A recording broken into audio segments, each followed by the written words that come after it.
Hi everyone. Today we're gonna talk about chapter 6, advanced raster visualization of the Earth Engine book. And I will be giving introduction to, and we will be covering this chapter together with Fedor Bart. So my name is Gennady Doncic. I work for Google. I'm based in Netherlands, in Amsterdam. And Fedor Bart works for Deltares. And the logistics work in the ways that we would, we have the content focusing on advanced raster visualization. So my colleague Fedor would cover parts related to color maps and palettes and visualization parts. And then we're gonna switch screen. So I will be covering the rest of this chapter, so other section. And yeah, so you could find the source code as in the same way as it works for other chapters. So you will find and follow along this open code, what will be explained here in the repository in Earth Engine, but also, of course, would see in the book.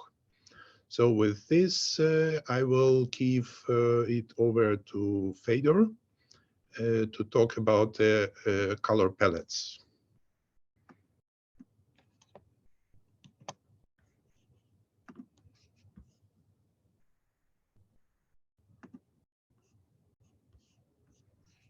Okay, thank you. I'll just set this up. I have this here. Let me see the slideshow here. Okay, so then I'll start my section. Yeah, so welcome everybody. I'm Fedor Bart. So I'll tell you a bit about color maps. It's actually a popular topic to make your data beautiful. And yeah, one of the things that we do is to transform data like numbers into colors, and that is that concept of transforming data to colors. That's called color mapping. So the map from data to colors. And so we wrote some section about this in chapter 6, and yeah, you have a few trends also in this. Thing. So one of the trends is also to make data color maps more perceptual uniform. That was one of the things we explained. So that's in this section. You can actually see, well, not sure if you see it at least, but if you look at it, if you take, let's say, the old-fashioned approach with just blue to pure white to pure red, and compare that to what's now called the modern approach to the perceptual uniform color palette, in this case, a color palette from CM Ocean. And you can actually see that your eyes are being pulled into a much more, let's say, natural variation. So you see this going all the way from white to black. So that's one thing. And if you look at this detail in this color map, you actually see that all these steps in the color map are sort of equal. Well, here, for example, this is not per se the case, and also they extend a bit further also into the dark. So this, like here, you go both to color, but also to the same amount of dark. And the darkness on the left and the darkness on the right is the same. And so that is one of the things that we show, that you can use these modern color maps and also try to help you to do that. So we set up this one example in the book. Let me show it here. And so here you see what you would get if you would just use like this normally blue, white, red color map. And then if you're taking a slightly more advanced approach, I just have to move my zoom window around. Yes, here. There you can actually see the more the color map, which is called Balance from CM Ocean. Provides a more, let's say, well, at least from my perspective, a more elegant approach, and also more dynamic in that it not just goes to color, but also to darkness. And so that was one example that we put into the book. Let me switch back to slide screen mode. And then another example of a completely different approach is to use this so-called semantic color map. So here you have, well, it's still perceptual uniform, also from CM Ocean, but here the darkness and the light colors actually have a semantic meaning. And you see that even though the data is radar information, you can see that it has a sort of like natural interpretation. So here you see the dark color that you would get from like a really light absorbing part of the ocean with ice on top of it. And on the other side, you see the really reflective white color of snow. And that is a very natural and also popular way to go from radar images to ice cover. And that's our second example that we put in. Let me show it here. That you can use to show the Sentinel-1 images on Antarctica. And then you see the, well, in this case, the Thwaites glacier flowing into the ocean. And here on top, you see an iceberg that's actually now gone. This was, what was it, the S22B, I think. And this is now moved. So if you can also make great animations of this iceberg moving. But this is actually one of the most concerning areas in the world where a lot of ice is now lost. So that's also why we're looking into that detail. And what you can also see, I'll come back to this, is that we're using a package here, the pellets package that Genna and I contributed. And here you can see that we use the CM Ocean Ice Color Map. So that's also available in Matplotlib, for example. So it's a popular color map to also show things semantically. So not just uniform. But you have like a lot of different palettes. So here you see the popular Viridis that actually started one of these like the Perceptual uniform color maps. Here you see a beautiful color map from Krameri, who also wrote a nice a Nature article about misuse of colors in science. And here you also see that there's a difference between certain color maps. Here you see a sequential color map going from one value to another. But here there's a special value in the middle. That's called the diverging color map. That's what you show, for example, for anomalies or difference maps. That's also something we explain in the book. You also have the concept of a circular color map. You can use that, for example, for angles or radians.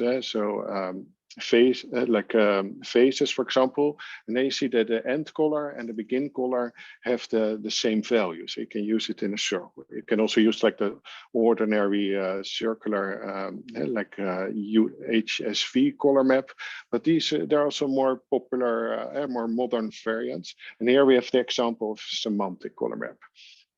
And so then one other example, what you can also use is to even go a bit further in the semantic, and that's what you often see for terrain mapping, that you use certain, lots of different values that have a semantic meaning, like forest or more grayish, like white on top of mountains. And that's also, so then you provide even more color maps, and then you sort of stop with the concept of perceptual uniformity, but you do like provide even more variations in the semantic meaning, so that then people will understand your maps even quicker. So that's, you have some considerations which colors to use, and well, that's some of the things that we explain in the book. So we also have an example for this. This is the third example. And so we had some, you can see here that you can have like the land cover map and then the remapped colors, and then like zoom in and then you immediately see like the land cover use. So that's a popular way that this is used, for which this is used. And so then, yeah, to wrap up, we also made a nice package, which is also used in this example. It's part of the Google Earth community on GitHub. And there, if you also have other color maps, feel free to contribute. And there's a lot of different color maps out there. So we put some popular color maps in here already. But that you can like require that using the setting like here, and then you have all these color maps available. And so that is what I wanted to wrap up with, and then I'll give the word back to Genna. Thank you, Fedor. So I'm gonna switch screen very quickly. Okay. So now let's get back to slides. So thanks, Fedor. So now let's so one maybe last things to add about color map. So this in this slide you have this link on GitHub. So if you click on that link, what you will see there is basically a set of first of all, just short instruction how you can use this color map in your Earth Engine scripts. And second, there's also here there's basically a list of these color maps for different from different packages. So there are popular libraries like Color Brewer. So that's also basically that's a tool which frequently is used to look up different color maps. For example, this one is more sequential or divergent. So what Fedor was showing, or even like quantitative color maps, so where you just have set of colors, which would be like depending on types of visualization you're interested in, you would be choosing one or another. But what we did in this package is basically we took all of this, sorry, that's wrong link. We took all of these different color map libraries and put basically into the one small package within Google Earth Engine, where you could use this as a reference manual, basically copy paste in this color, let's say name of the color from this library. And once you plug this in your script, and that's what you can see here on top, so you would have to require this color palette library in your Earth Engine script. And the next step is basically you would use one of those color map names with a proper number of colors, because that's how it works here, to basically reuse this within your script. And that's yeah, that would wrap up this the section of this chapter focusing on color maps. So with this, I will switch to another topic. So maybe let me quickly get back to the overview, to the contents. So the next part, what we will be focusing on is we'll talk about how to add text annotations in Google Earth Engine scripts. And that's something which by default is not available in Earth Engine, because its main purpose is it focuses mainly on the analysis of the images, so on a large scale analysis, and not much on visualization or on producing maps. So it's not a full scale GIS system. But at the same time, frequently we, or when I was working with Earth Engine for all types of analysis, I found that this was a feature which I was missing really a lot. And so what I did is I developed a small package where you could, again, you could include this in one line of code in your script. And after references this text package, it's called text package, you would be able then to basically pass any string as an input to the function called text draw within this package. And you would have to provide also location and scale for the text. And this will result basically in a new image rendered, which would include this text in kind of in raster format, which you can then add to your map. And this was the way to. It's a bit hacky, the implementation, but it's basically would allow you to visualize text or to annotate your data. And that's something, if I jump quickly to the book itself, so you would see here this section 1 and section 2, which Fedor covered, focusing on color maps. And I will quickly go to the part focusing on the text. So here you see it's called Annotations, this section. And in this section, basically, it explains you what I just said, that you would have to include this text package, but it also provides set of parameters and arguments that you could use when you would be calling, let's say, using draw function of that package. So it basically provides you a list of possible arguments that you could use. So you could, for example, modify font size, or choose one of few fonts available here, or add outline of the text or opacity, and so basically style your text. And just to show how it works is, so here I have code editor open, and what you can see happening in this code editor is that I basically included this text package, and then yeah, so this one is just center and map. Then here I would, in these two lines, I basically detect current center of the map. So I need a point to pass to this function text draw, and also provide scale. So I currently here I am using current map scale, my current map scale. And then once you have this, you would call this function, and you can add this result in images. So you see here under layers that it will be added as a text. And when I zoom in here, then you would see that this is actually the raster, let's say raster text font, what's called, or bitmap fonts sometimes. So when I'm zooming in and zooming out, then this text, when I zoom out too much, this text disappears. But this basically, this is a functionality of this package. Okay, so let me jump back to the slides and then talk a little bit more about this text. So what you saw in my example is that when you zoom in and zoom out, your text will, if you zoom out too far, then your text will disappear. And that's not the behavior which you would want to have. So what you sometimes would do is basically you would re-render text from scratch when you map zooms in, zooms out. And then we have also example in a code showing how to achieve this, so that later in the book. Then another thing is what I mentioned is that you could specify also one of the parameters. So here, for example, the similar example, but then you saw in the previous one, by default, the text is rendered in white color, but you could also pass different arguments to this text draw function to basically add a little bit of styling into to your text when you're drawing it. And that's what is also explained in the book in the next part of this section. So here, for example, when you call text draw and you provide extra arguments, and again in the beginning of this section, you would find the possible arguments that you could use here, or parameters you could call for this text draw, and so basically it allows you to style this text a little bit. And then what's nice about this package is that, yeah, when you have this text draw function, you could also use this together with other functionality of Earth Engine. So here, the next part of the section, it's basically shows how you could use this text draw functionality to annotate your images. And so if I will jump into the next example here. So what this script is doing is basically takes given geometry. So in this case, it's a rectangle, which I manually drawn here.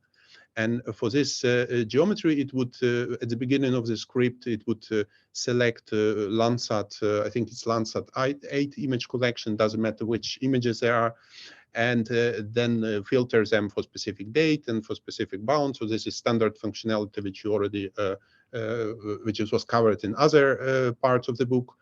And then what I'm doing is I'm trying to add text that which would annotate, basically would show some of the parameter. I think I've used here cloud cover, or let's check in the script what we visualize in here. But basically, imagine that if you have the tasks that you would want to add some annotate as an annotation to this image, you would want to add to show some of the parameters or properties of this image and visualize it on your map. So this is exactly what this script is doing. So you see that here I'm basically querying cloud cover property of the image, and then I'm formatting it to visualize with just two numbers, digits after the comma here, and then once I have this string, this property as a string, I can pass it here to this text draw function, and also here as a center, I may basically take image geometry, and I use this as a center, and as a scale, in this case, I take current map scale. And that's what's being done here in a few lines of code. So basically, in a few lines of code, you will be able to visualize, to extend your maps, or when you do analysis. So in addition to just visualizing your data, you would be able to annotate this with different variables, or showing different properties, or maybe reduce some statistics out of your image and visualize it here as an annotation. So this is something which I was personally using really yeah, a lot. So that's with this, I think I will conclude this chapter, and we'll move or section, and we'll move on to the next section, which will be where I will be covering talking about animations. So when we look at Earth Engine, so let me switch to slides. So when we work with Google Earth Engine, it's in general what you saw, what I was showing here before. It's a environment where you would have static map, and you would run some script, do some analysis, and then visualize maybe multiple layers. Here in this case, I'm showing text and showing some images. But because what we analyze in Earth Engine, what the powerful feature of Earth Engine is multi-temporal analysis. And of course, multi-temporal data is something which changes over time. And in Earth Engine, by default, there was no functionality actually to visualize time-dependent data. So at one point, we actually added the animation or visualization of animated GIFs, where you could visualize your image collection basically as animated GIFs. That's what you see here on a slide. But in many cases, when you work with this multi-temporal data, you would want also to explore this image collections interactively. So basically animate frame by frame within your code editor. And that's something what will be discussed also in this section. So basically this section consists of like 3 examples that explained here, how to do to animate your data within Earth Engine. So one, it's something what you can find also in user guide. Actually, the example 1, example 2, so where explain how you could visualize image collection as animated GIF in Earth Engine, and basically export this animated GIF or provide a link. And then example 2, it focuses on, let's say, what parameters you need to provide to export your image collection as a video. And so this is like way 2. And this, let's say, the example number 3, it focuses on animations which you can do interactively in the in code editor. And that's the custom package that also is covered in this part of the section. And you see in this last example that, again, in the same way as previous packages with text and with palettes, so we basically would have to import this animation package. And once you have that, you can pass any image collection to it. And there's also a set of parameters that you can pass optionally to customize your animation. And just to show how this was explained also in a book, so you see that we have animation section here, and there's 3 examples also mentioned here. Let's say that which you could use to basically look up to see if I want to export animated GIF, or if I want to export video, how I do that. And said part of it also covered in user guide. But the example number 3, it's basically would focus on. So here you see we look at animated GIF. So that's example number 2. And in number 3, we basically, number 2 is here we export it as a video. And then once you export this video, then of course in Earth Engine there would be export task started where you have to run, and then once it's done, you would get a video file in your storage bucket or Google Drive. But this is the last example here. It's basically custom animation package which is explained. And then in a similar way as in previous examples, then you have a set of like optional arguments that you could use to pass to this animation package. For example, you can provide number of frames maximum to visualize. So if your image collection has thousands of images, that would not be wise to visualize in code editor. But like to preview set of frames, set of images, that would be let's say then you could use this package to visualize it. But let's switch to this example and show how it actually works.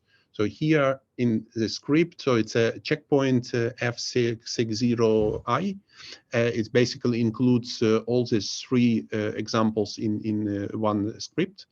And I will skip the video and animated GIF. So here you see this animated GIF is visualized in a console. So that's a kind of standard default functionality. But the last part, so basically also this few lines of code, that's they are related to this interactive animation package. And once you run the script, so what will happen here is that it will take these images, and for every image, it's this package basically adds. In this case, it would add like the map layer, and it would also turn on them by default. So it would take quite some time also to load once you start run the script. But once they are loaded, what's nice about it is that it adds also this kind of animation controls, which you can then use to basically swipe back and forth and explore your data. And this is extremely useful when you really want to basically do eyeballing of your data, of your time-dependent imagery. And it doesn't have to be satellite imagery, it could be weather data or like weather forecasts or any type of, even not type-dependent data. So any set of image, any image collection basically. And then that's what you could use also to really explore your data in a better way. And here you see what's visualized here in this controls here is also label, or it's basically the date of the image. So in order to visualize here date or maybe some other parameters of the image, that's what this argument label is doing here. And how this works is basically that when I'm preparing this image collection, so if I scroll back to the image collection, to this images RGB image collection and see what's happening, how do I render it, then you see that I'm mapping the function which takes image as argument. And then what I'm doing here, I'm generating label by taking date of the image and add it here, let's say date. I can add, for example, here hours and minutes, let's say. Let's do this live. And then I'm using this, also the package, text package, which we discussed before, to actually visualize here this date here in the center of the image. So you see that when I go back and forth, it's also rendered here on the same image. And then I'm basically blending this multiple image by also adding this property label to every image, so that when I will get this result in collection, I would be able to use this label to visualize here. So this is a way how you could actually, in addition to just animated your image collection, you would be able also to visualize some parameters here. And so if I will rerun the script just to show you that it's so it takes some time also to start and to import package and to render all these images. Let me see if it's my, oh yeah. So you see what's happening here is that once the script starts, it basically would take maybe some time to pre-cache these images, to fetch the number of images. Once this is done, it's you would see that multiple layers here were added, and it's the script would asynchronously also add this query, this property label out of the images. And once this is done, so I open this layers dialog. Let me lock this layers dialog so that it will not disappear. So you would see what will be happening is that this first these labels will be queried, and you see that time and minutes, so hours and minutes was just added here. And also what you can observe here is that these layers are fetched and being rendered while I'm speaking. And another nice thing here is that because I'm visualizing this layer, so it takes some time to pre-render, but once they are rendered, then you could basically click on this slider, use maybe your mouse or your keys, let's say left and right, to really explore these images. And you see what's happening, so how this actually works. So I'm basically adding these layers, and when I'm switching between frames, what's happening is that for these frames, it's the script basically modifies opacity of this images. So that's more about a little bit about implementation. But from user perspective, what's nice is that you basically have a tool where you could explore your image collections. Okay, so that's with that. Yeah, so here there is also a book includes like explanation of this control. So what does this height means, or this slider? So that once you read, you pay attention for this, and it's yeah, you basically would learn why it was added there. And it's about the implementation of the package. So it's rather complicated, I would say, for maybe for beginner users. but I added also here in this slide a script which shows similar kind of animation package. So in this case, I'm focusing on some area in where flooding was happening in the beginning of this year in California. And in this script, what I will demonstrate is that when I'm clicking here at this point, this is not covered in the book text, but it's the same principle is used here. So what's happening here, once I clicked on this in any place on this map, it would add this number of layers here and would again prefetch them so that and add this slider where you could go back and forth. And this script, if you would look, let's say, at the implementation, there is basically a few lines of code that, let's say, build in this user interface for animation. And you could learn yourself, try to, let's say, decode this and see how it's actually working. So once you drag your slider here on slides and what is happening. So this map layer's opacity is changing, visibility is switching, and so on, and maybe labels is changing.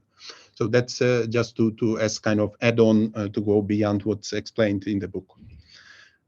Okay, so with this, we will go to the, so we'll finish this section of this chapter, and we will go to the last section of this chapter, which would focus on terrain visualization. So we can show images, we can add text, annotate, we can animate them, but frequently when you work with data, you want also, you have let's say the terrain or elevation data. That's many data sets which are available in Earth Engine focus on that. So, and by default, when you would visualize your elevation data, it would look a bit flat. So let me show you here some example. So when we take any of the elevation data sets in Earth Engine, it's and just style it, let's say with colors black to white, then that's what we have visualized. But then what I'm discussing, or what we're discussing covering in this chapter, is how you could use hill shading, also combine hill shading with hill shadows, and also how you can mix hill shading data with different colors basically draped on top of your visualized image. And the final, let's say, the goal of this chapter is to achieve to visualize images in this more realistic way. So here, what you see basically what's explained in this section is I'm going step by step from visualization of terrain as just by using just adding color palette. The next part is when we add in hill shading data, then you see that image becomes slightly 3D. But what's happening here is that this hill shade operation works in a way that it basically uses slope in every pixel in every location, and then based on like potential sun parameters, so that you have to pass there, it would basically render these pixels with different intensity and making it more darker, lighter. But it doesn't do actual kind of rendering or shadow casting, what's called. And then the second part, what it's this of this section, it extends the script to, and it makes use of another function of Google Earth Engine, which basically allows you to render casted shadows. So suddenly your terrain becomes more kind of realistic. So then you would get this for, let's say, points or locations with high values, then they would be, let's say, render it. So you will get these shadows render it, and then you start seeing this more high elevation objects. And the last part of this script is basically extend this rendered 3D terrain with color added to it. And you see that this color is basically does not damage, let's say, this terrain visualization information.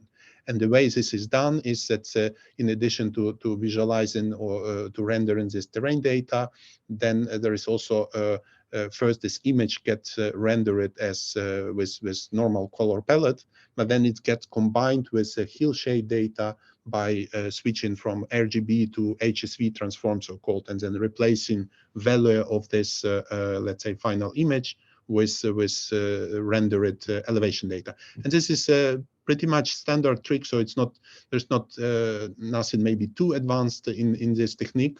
So it's, if you work with GIS packages of GIS tools, Vue.js, ArcGIS, then this is pretty standard standard technique.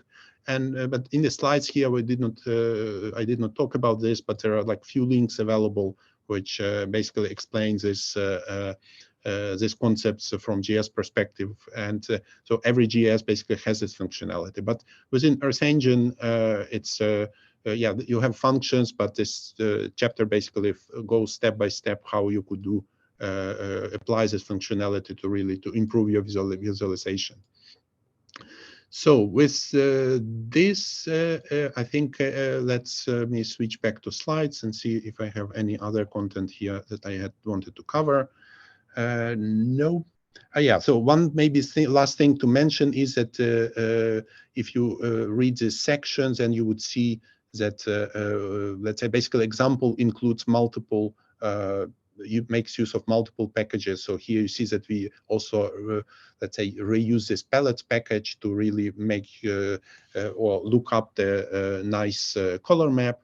But then in order to visualize this, let's say, the terrain image, or basically it could be any image. So try applying this not to terrain, but maybe to precipitation data. Then suddenly you would get like more hill shaded precipitation. And then sometimes it's very useful to really visualize this kind of subtle small changes which would not be covered by just applying color map. So that's how it's also can be used. So you basically have more information visualized in single image. But if you, let's say, if you don't want really to do this by yourselves, it's step by step, like applies as different techniques. So in this section, there's also like small package, let's say, the explained where you could call this utils package, and then basically with one line of code and pass in this rendered elevation model, so image where you have color map applied together with elevation data, and then a bunch of parameters which would allow you to really adjust kind of visual properties of this image. So you will get this result in basically by calling just single function. So, okay, that's what we wanted to cover in this chapter. And to wrap up this, let's say, my the presentation. So I have here last slide, which actually explains or gives links to this, some of the other examples or similar examples where we took this, let's say, there's few examples from the package. So the package we mentioned or we use in this chapter, it's called user scanner packages. And so this slide basically would has some links to even to GitHub repository where you would find also some other examples. So this animation package, for example, and text, that's what was covered in this book. But there's also a set of other examples which could be useful also if you want to really dive deeper. And there's also a slide deck explaining some of these examples. So here, for example, you see this animation package. There are several scripts also. You could see it in different slides. Sometimes you have this code link. So when you click it, you will get like reproducible code to show the same. But then there is also few things which we did not cover here. Like, for example, once you have image collection, sometimes you want to show it in 2D kind of flattened projected way as a time series for maybe sometimes for papers, this would be useful. Or like things focusing on more advanced visualization techniques, like how do I take image collection and sample values out of it and show it as a chart. So this really goes beyond what's covered in the book. But if you're like curious to see how these things work, then that's where you can find some other scripts following this more advanced yeah, Earth Engine or visualization section. Okay, with this, I will wrap up my talk, and let's have a look if we have any questions to answer.